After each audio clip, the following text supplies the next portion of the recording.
Bonjour. Dans cette partie de cours, ce que j'ai appelé donc chapitre 3, on va essayer de voir un peu l'influence de la contrainte moyenne sur la limite de fatigue. En effet, donc la sollicitation alternée à contrainte moyenne non nulle, comme vous avez sur la configuration à gauche, sur le diagramme qui représente l'évolution de la contrainte, l'amplitude de la contrainte sigma 1, on remarque, en fonction du temps, on remarque bien évidemment que la contrainte moyenne, elle est positive, elle est supérieure à 0. Donc, sollicitation alternée à contrainte moyenne non nulle, en fait, c'est une composition d'une sollicitation statique, la contrainte moyenne sigma m, plus une sollicitation purement alternée égale à une contrainte non renversée. Donc, l'évolution de la contrainte, ce diagramme, qui suppose une contrainte moyenne, donc non nulle, peut être superposée en deux grammes, celle représentant la contrainte moyenne et celle représentant la contrainte alternée. Donc, il est nécessaire de corriger les courbes de Wheeler dans le cas où les essais n'ont pas été effectués à moyenne nulle. L'idée est de trouver l'amplitude de la contrainte purement alternée qui causera un dommage équivalent au chargement à contrainte moyenne nulle.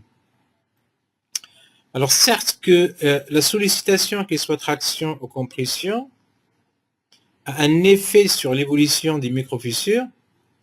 Ce que vous voyez à droite, c'est l'évolution de la fissure sous deux types de sollicitation, traction, compression. Et bien évidemment, le cas de la compression, il est beaucoup plus favorable puisqu'il renferme les fissures que dans le cas de la traction qui est un cas défavorable où il amplifie beaucoup plus la propagation de la fissure, ce qu'on appelle le mode 1 de rupture.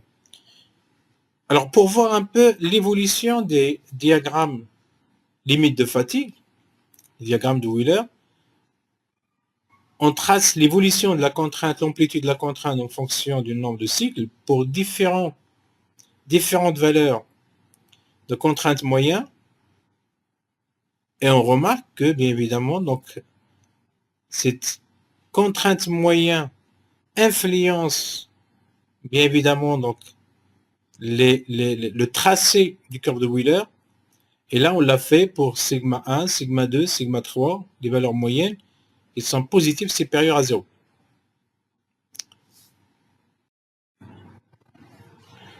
Alors, il y a plusieurs auteurs qui ont tracé l'évolution de la contrainte, l'amplitude de la contrainte en fonction de la contrainte moyenne. Et on remarque que dans le cas, par exemple, uniaxial, l'évolution de la contrainte normale sigma A, l'amplitude de contrainte sigma xxa en fonction de sigma xx moyenne, vous remarquez qu'il y a une évolution, une relaxation de contrainte, une amplitude qui diminue en fonction de la contrainte moyenne.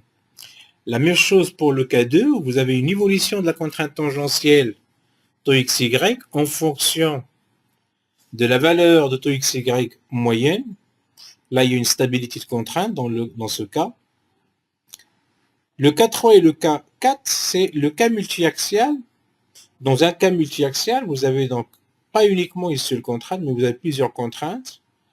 Là, par exemple, dans le cas 3, on regarde un peu ce qui se passe si on trace l'évolution de la contrainte tangentielle, l'amplitude de la contrainte tangentielle en fonction de la contrainte normale moyenne. Vous remarquez qu'il y a une influence sur l'évolution de la contrainte.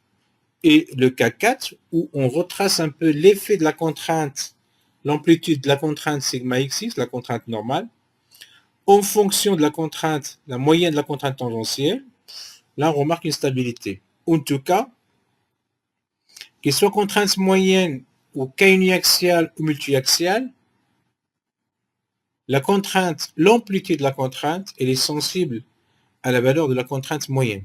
Donc en cas de contrainte normale, la contrainte moyenne a une influence significative sur la limite d'endurance, ou plus précisément sur l'amplitude de la contrainte admissible. Cette dernière baisse quand la contrainte moyenne augmente. Par contre, en cas de cisaillement, la contrainte moyenne de cisaillement n'a pas d'effet sur la limite d'endurance en fatigue tant que le cisaillement max ne dépasse pas 80% de la limite élastique du matériau. Alors, il y a plusieurs diagrammes, plusieurs modèles qui retracent l'évolution de l'amplitude de la contrainte en fonction de la contrainte moyenne, notamment donc le diagramme de Goldman-Smith, le diagramme de Ross, le diagramme de Moore-Jasper et le diagramme de Haidt. Le diagramme que vous avez à droite, c'est le dernier qui représente des courbes de niveau des eaux durées de vie, c'est-à-dire pour une valeur de vie, dans un plan où les abscisses et les ordonnées correspondent respectivement à une valeur représentative de la moyenne de l'amplitude du chargement appliqué. Donc là, il est donné pour une valeur d'une durée de vie, donc on constate les tracés relatifs ou le tracé relatif pour une durée de vie, contrainte, amplitude de contrainte en fonction de la contrainte. Pour la construction de la droite de Goldman sur le diagramme de Haidt, donc vous avez les tracés de Wöhler pour différentes valeurs de contrainte moyenne. On remarque que la limite d'endurance diminue avec la valeur de la contrainte moyenne très grande. Ce tracé peut être reproduit sous forme d'un diagramme de Haidt, donc en mettant sigma A en fonction de sigma M. Mais évidemment, donc on évolue. Chaque courbe elle est relative à un certain nombre de cycles, une durée de vie, et on remarque bien évidemment lorsque le nombre de cycles il devient très important, les valeurs bien évidemment d'amplitude de contrainte il devient très petit. Toujours dans la construction de la droite de Goldman sur le diagramme de Haidt, vous avez un tableau qui regroupe un peu les valeurs relatives aux contraintes moyennes négatives, 0, et positives, 138, les valeurs dans le nombre de cycles, les valeurs d'amplitude de contrainte, et la valeur de la contrainte, l'amplitude de la contrainte normalisée par la valeur de sigma f ou par la valeur de sigma d', la limite d'endurance, qu'on retrace sur un diagramme en fonction de sigma m pour différents cycles, et on peut retracer la droite de Goldman entre les points intersection sur les deux axes. La configuration non linéaire est approchée d'une configuration linéaire plus pratique sous la forme d'une droite dite la droite de Goldman. Alors l'équation de la droite de Goldman, partant de deux points A et B, alors A est relative à sigma m égale à 0 avec une amplitude sigma A sur sigma d égale à 1, et B, sigma m égale à Rm, la résistance max, et la valeur du rapport sigma A sur sigma d égale à 0. Donc on peut mettre en place l'équation de la droite sous la forme sigma A sur sigma d égale A sigma m plus B. Alors on ressort les équations, notamment qu'on peut mettre en place, donc sigma A sur sigma d plus sigma m sur Rm égale à 1, ou encore, si on normalise par sigma f, sigma A sur sigma f plus sigma m sur Rm égale à 1. Alors, on peut mettre des cas particuliers. Lorsque sigma m égale à 0, on remarque que l'amplitude de la contrainte sigma A égale à sigma d, et lorsqu'on suppose sigma m égale à Rm, l'amplitude de la contrainte sigma A, bien évidemment, donc égale à 0. Donc les deux points qui permettent de retracer l'équation de la droite de Goldman. Donc le point A qui représente la limite de fatigue sigma d en sollicitation purement alternée, le point B qui représente le comportement limite du matériau pour une contrainte alternée nulle. Alors, le coefficient de sécurité Si on considère un point M sur la droite de Goldman, sigma M sur sigma D plus sigma MM sur RM égale à 1, relative à un point quelconque sur la droite, M, soit N à l'intérieur du triangle formé par la droite de Goldman et les axes. Vous avez sigma M égale à sigma N et sigma A égale à sigma AN. Alors, au point N, la structure est plus sûre puisqu'on est au-dessus de la courbe. Pour cela, nous introduisons le coefficient de sécurité défini par Fs égale à OM sur ON. Pour déterminer le coefficient de sécurité au point N, on trace la droite passant par N et parallèle à la droite de Goldman, la nouvelle droite a pour équation sigma AN sur sigma D plus sigma MN sur Rn égale à C qui est inférieur à 1. Donc on peut retirer le coefficient de sécurité Fs qui est égal à 1 sur sigma A sur sigma D plus sigma M sur Rm. Le coefficient de sécurité, si Fs est supérieur à 1, la structure est donc dans la zone de sécurité. C'est Fs égale à 1, la structure est sur la limite de résistance en fatigue. Si Fs est inférieur à 1, la structure est hors la zone de sécurité. C'est-à-dire on devrait être, pour qu'on soit sûr qu'on est dans un domaine de sécurité, on doit être à l'intérieur du triangle.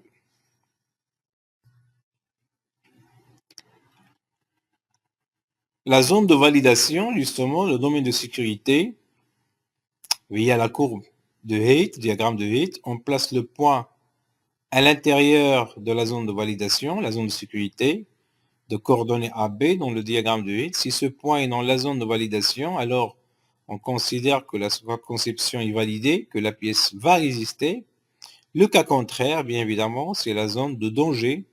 Donc on n'est plus dans une zone de sécurité, mais on est dans une zone d'endommagement et de rupture. Alors pour une amplitude de contrainte donnée, on sait qu'une contrainte moyenne négative a un effet bénéfique sur la limite de fatigue du matériau, mais pour être plus sécuritaire, on néglige souvent cet effet bénéfique dans le calcul de la durée de vie du matériau. Approche conservative. On sait que dans le cas de la compression est beaucoup plus favorable puisqu'il renferme les fissures. Par contre, la traction, au contraire, vous avez des ouvertures des fissures, donc c'est un cas qui est défavorable. Mais dans le calcul, peu importe compression ou traction, donc on utilise le même concept de calcul. Alors, cas de l'écoulement plastique, la droite de Goldman modifiée. Dans le cas où la contrainte alternée est faible et la contrainte moyenne est élevée, le critère d'écoulement plastique il doit être vérifié. La droite Goldman modifiée suppose sigma A sur RP plus sigma M sur RP égale à 1 ou encore sigma A sur RP plus sigma M sur RP égale à sigma max sur RP égale à 1. Vous avez donc la nouvelle zone de sécurité et l'intersection de deux surfaces délimitées par les deux droites. Zone critique cette fois-ci, même si on est au-dessous de la courbe, vous avez une zone critique dite zone critique pour l'écoulement, ce que vous avez sur le diagramme à droite. Le facteur de sécurité FS1 égale à 1 sur sigma A sur sigma D plus sigma M sur Rm et le deuxième coefficient de sécurité RP sur sigma max. Et vous remarquez que vous avez une contrainte alternée, mais avec une valeur de sigma M qui est supérieure à 0. Cas de cisaillement. En cisaillement, la contrainte moyenne n'a pas un effet notable sur la limite d'endurance en fatigue du matériau. Si en plus on tient compte de l'écoulement plastique, on aura donc les équations suivantes. Sigma A sur RP plus tau A sur RP plus tau M sur RP égale à 1 ou tau max sur RP égale à 1. Tau A sur tau D, la limite d'endurance en cisaillement égale à 1 et le facteur de sécurité c'est égal FS1, 1 sur tau A sur RP plus tau M sur RP et encore FS2 égale à RP sur tau max. La configuration, donc à droite, vous avez donc l'amplitude de la contrainte de cisaillement en fonction de la contrainte moyenne et on délimite un peu la zone sécuritaire pour les deux valeurs de contrainte. Alors, la droite de Söderberg traduit une dépendance linéaire entre la résistance à la fatigue obtenue pour R égale à moins 1 et la limite d'élasticité du matériau. Cette droite, c'est un cas plus prudent puisqu'on subdivise dans le modèle de Söderberg Rm par Re, par contre celle de Goldman, on subdivise par Rm. Donc vous remarquez dans le diagramme ou la courbe que vous avez en bas, celle de Söderberg donne moins en tout cas de possibilités, enfin d'étendue de la zone de sécurité par rapport au premier modèle de Goldman. Donc c'est un cas qui donne beaucoup plus de sécurité que le premier cas, le premier modèle proposé, celui de Goldman. Donc il réduit le domaine de durée de vie par rapport au premier modèle. Donc la position des modèles, on montre un peu la position des modèles par rapport à la limite élastique et par rapport à la résistance à la traction. Et comme j'ai dit tout à l'heure que le modèle de Söderberg donc offre un domaine moins étendu que celui de Goldman. La parabole, cette fois-ci, de Gerber, est couramment utilisée dans l'industrie automobile, au moment où la droite de Goldman est souvent retenue dans le milieu aéronautique. RA sur RD plus RM, sigma M sur RM au carré égale à 1. Donc là, cette parabole est valide uniquement dans le cas des contraintes moyennes flexion-traction et non de compression. La parabole s'applique bien aux matériaux ductiles. Donc c'est un modèle aussi qui peut être proposé au niveau de la conception pour montrer un peu le domaine, l'étendue de le domaine de sécurité et offre une limite par rapport aux deux domaines, hein, le domaine de sécurité et le domaine